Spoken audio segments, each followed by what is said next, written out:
So today, I'm going to tell a small story.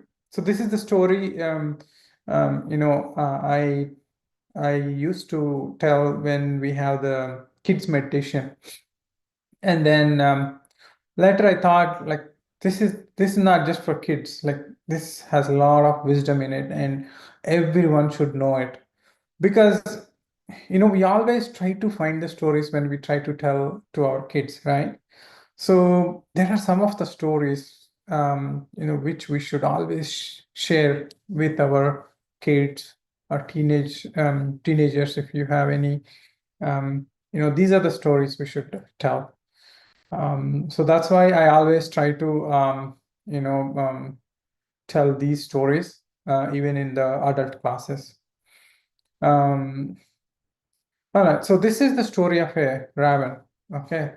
So, so there is a once upon a time. There is a Ravan on the tree branch. It's very sad and it's been crying a lot because of its life. Okay. And then there is a monk sitting under the tree who is doing meditation. And then this Ravan, um, it's crying a lot, and then its tears fell on the cheek of the monk. And then the monk suddenly, came out of the meditation, and then it saw that the Ravan is like keep on crying.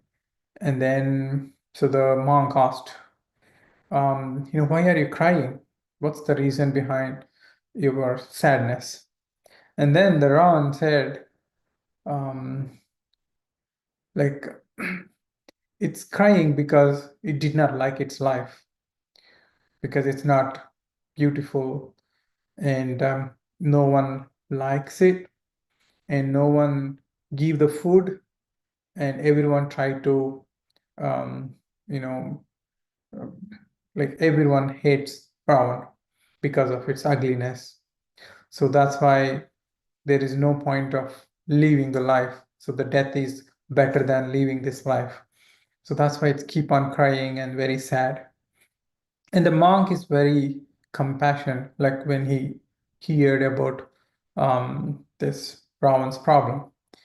And what he said is, look, we all come into this life with our own options. We only plan it how we want it, our life to be. So you plan that way. So you don't need to feel sad. Just learn what needs to be learned. So then your life will be more happy.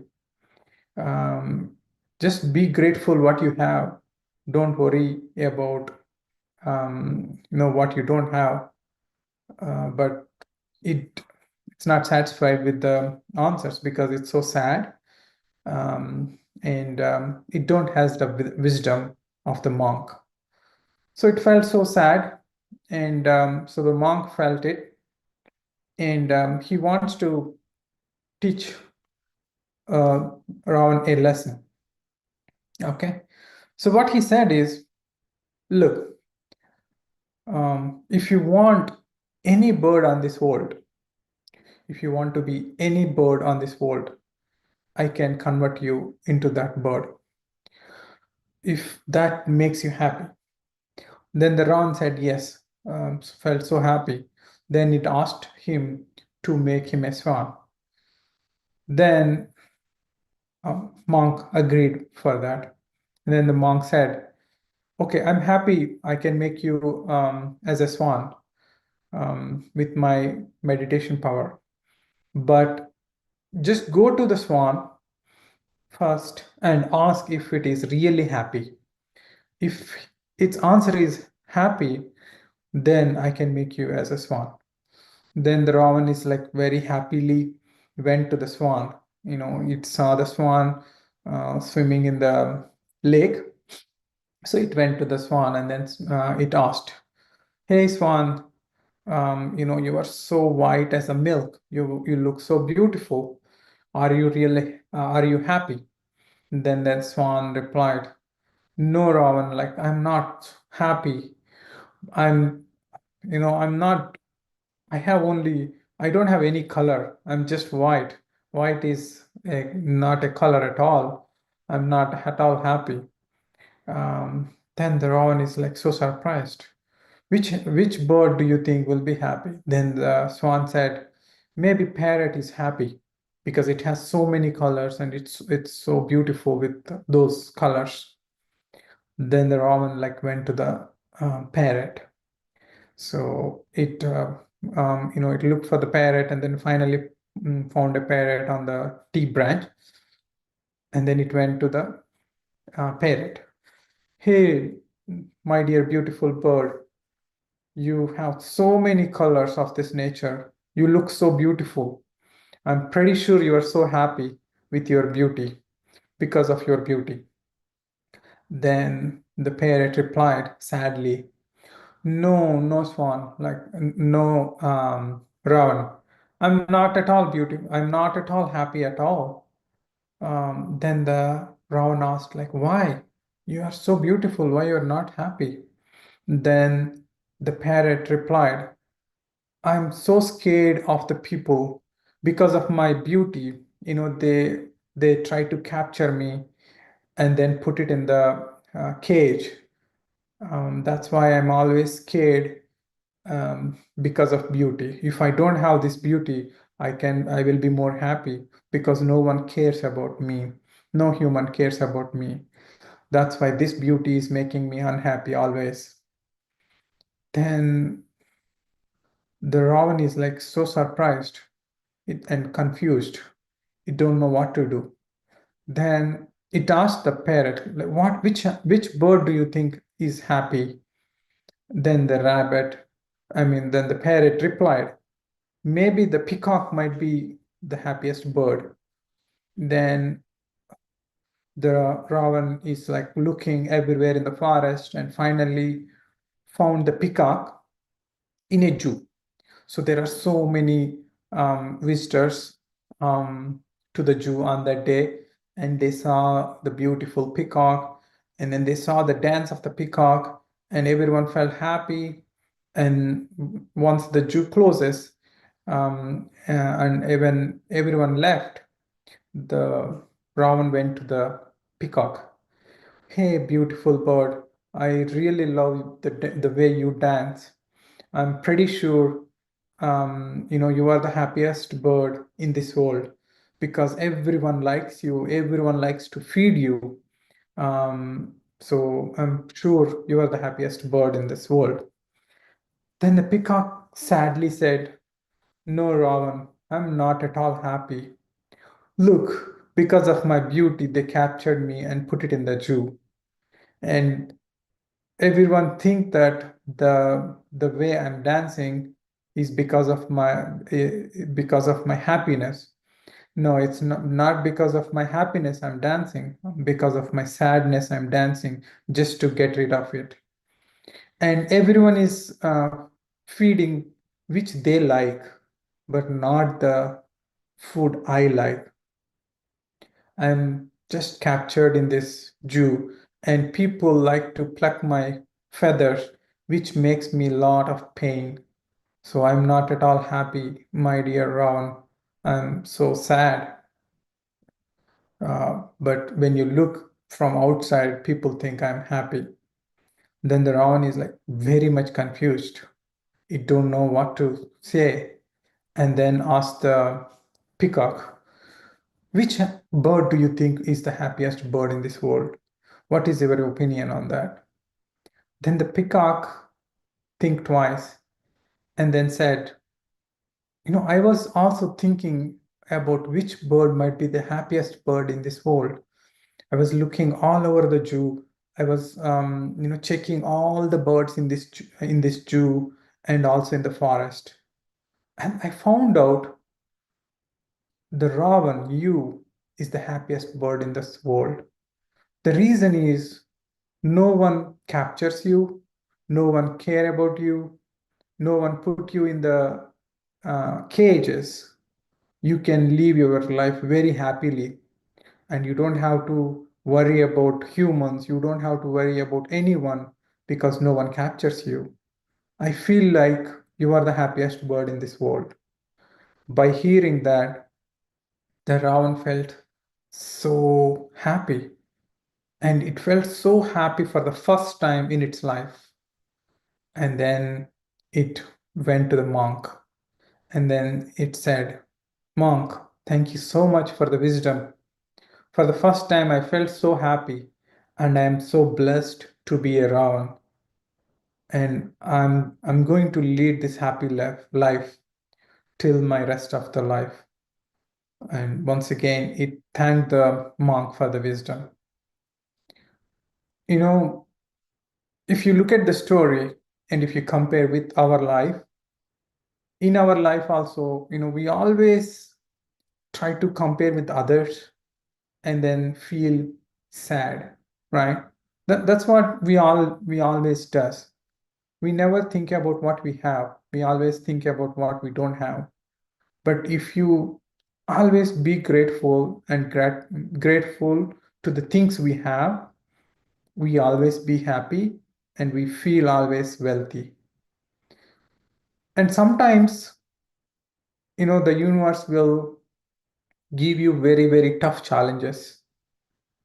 But those are the challenges we bring into this life just to learn from it.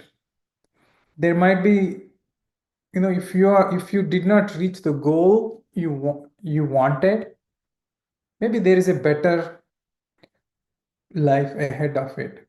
It's manifesting in the future, and the universe is making you to prepare for it. You know, when I was when I was studying my fourth year of BTech, like I did my bachelor's in mechanical engineering.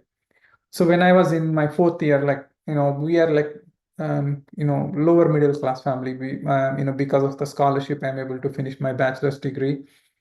And also because, I got like able to got some, some tuition, what do you say, discounts from the, from the government, basically. If we get a good MSET score, like, they used to, all I have to do is just pay like 20,000 rupees at that time per year. That's all we have to pay. And then somehow I got a merit scholarship from the college. That's how I'm able to reduce it by another like 15,000 or 10,000.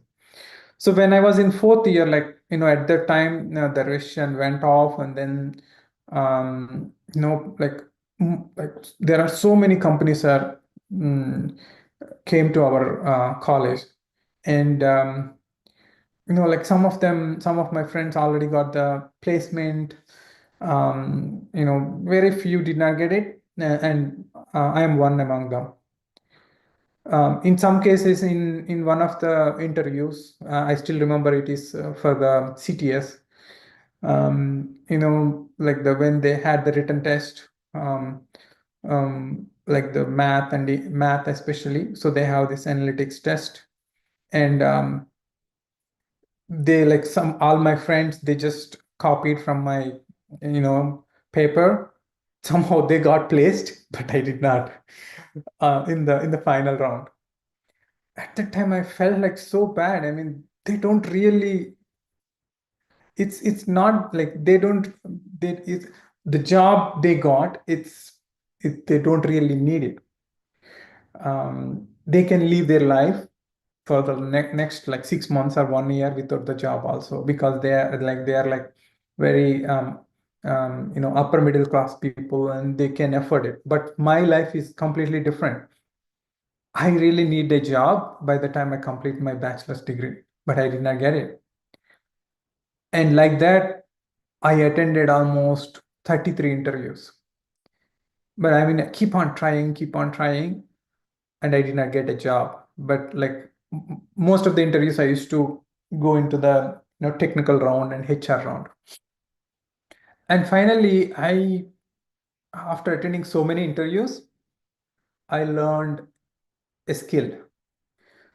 The skill where I can manipulate the interviewer to ask the questions what I know, instead of like, it's like you can drive the interviewer with your strong points, right? So that's how, like, after it, I think most of you might already know what I'm talking about. If you attended few interviews, you can just, make, like, you will have two threads running in your mind. So one thread you will answer the interviewer, and in the second thread you will make sure that he will ask the related questions from the answer you told.